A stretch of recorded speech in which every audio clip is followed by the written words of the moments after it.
આજે આપણે વાત કરવાના છે GDS ભરતી 2026ની, જે હાલ તારીખ 2/2026 થી જેના ફોર્મ એપ્લિકેશન ઓનલાઈન કરવાના શરૂ થઈ ગયેલ છે, જેની સંપૂર્ણ માહિતી આ વિડીયોની અંદર આપણે જોવાના છીએ। આ ભરતીની અંદર ફોર્મ એપ્લાય કરવા માટે સૌથી પહેલા તમારે રજીસ્ટ્રેશન કરી તમારા આઈડી પાસવર્ડ મેળવવું ખૂબ જ જરૂરી હોય છે। તો આ રજીસ્ટ્રેશન તમે કઈ રીતે કરી અને તમારું આઈડી પાસવર્ડ કેવી રીતે મેળવી શકો તેની માહિતી આ વિડીયોની અંદર આપણે જોવાના છીએ। જો તમને વિડીયો સારો લાગે તો વિડીયોને લાઈક કરો અને તમારા મિત્રો સાથે પણ શેર કરજો, અને તમે અમારી ચેનલ પર પહેલી વાર આવ્યા હોય તો તમે અમારી ચેનલને સબસ્ક્રાઇબ કરી નોટિફિકેશન બેલ આઇકોન પર ક્લિક કરી નોટિફિકેશન બેલ આઇકોનને ઓન કરી લેવું, જેથી કરીને અમારી ચેનલ પર અપલોડ કરવામાં આવતા તમામ વિડીયોની નોટિફિકેશન તમને સૌથી પહેલા મળે છે। ચલો આપણે વિડીયો શરૂ કરીએ।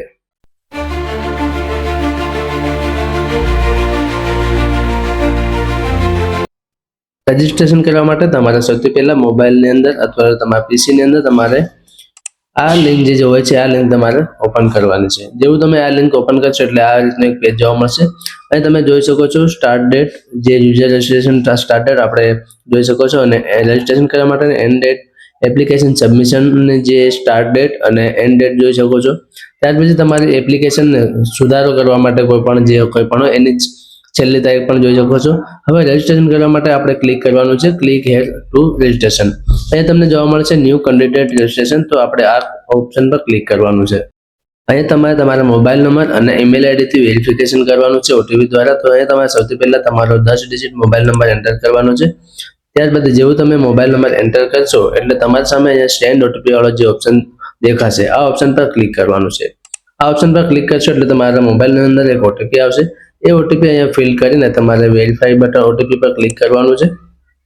તો અહીંયા ઓટીપી ફિલ કર્યા પછી વેરીફાઈ પર ક્લિક કરવાનું છે। જેવું તમે ક્લિક કરશો એટલે તમે જોઈ શકશો છો વેરીફાઈડ સક્સેસફુલી। ત્યારબાદ તમારે અહીંયા ઈમેલ આઈડી એન્ટર કરવાની છે।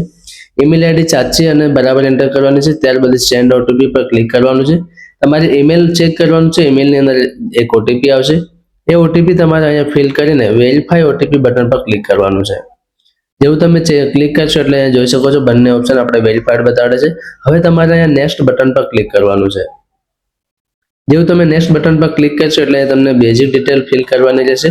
બેઝિક ડિટેલની અંદર તમારું નામ નાખવાનું છે, જે તમારા 10th ને એટલે કે ધોરણ 10 ના માર્કશીટમાં જે નામ છે એ પ્રમાણે અહીંયા નામ એન્ટર કરવાનું છે।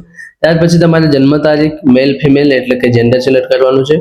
Father name mother name enter કરવાનું છે। ત્યાર પછી તમારી કોમ્યુનિટી એટલે કે જે તમારી કાસ્ટ છે, એસટી ઓબીસી જનરલ જે કંઈ પણ હોય એ તમારે ફિલ્ડ સિલેક્ટ કરીને તમારે કમ્પ્લીટ બટન પર ક્લિક કરવાનું છે। ચાલો આપણે આટલી વિગત ફટાફટ ભરી લઈએ।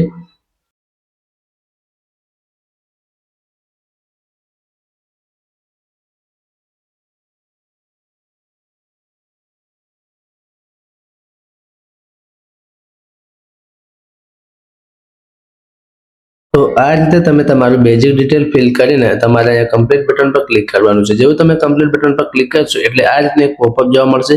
આની અંદર તમને રજીસ્ટ્રેશન નંબર જોવા મળશે। આ રજીસ્ટ્રેશન નંબરથી તમારે લોગિન કરીને તમારું ફોર્મ અપ્લાય કરવાનું રહેશે, જેથી કરીને આ નંબરને તમારે સારી જગ્યાએ લખી લેવાનો છે અથવા એનો ફોટો લઈ લેવાનો છે। અહીંયા આપણું રજીસ્ટ્રેશનનો જે સ્ટેપ હતો એ સ્ટેપ પૂરો થઈ ગયો છે। હવે તમારે ફોર્મ કેવી રીતે અપ્લાય કરવાનું છે એના માટેની માહિતી આપણે નેક્સ્ટ વિડીયોમાં જોઈશું। ત્યાં સુધી જય હિન્દ, જય ભારત।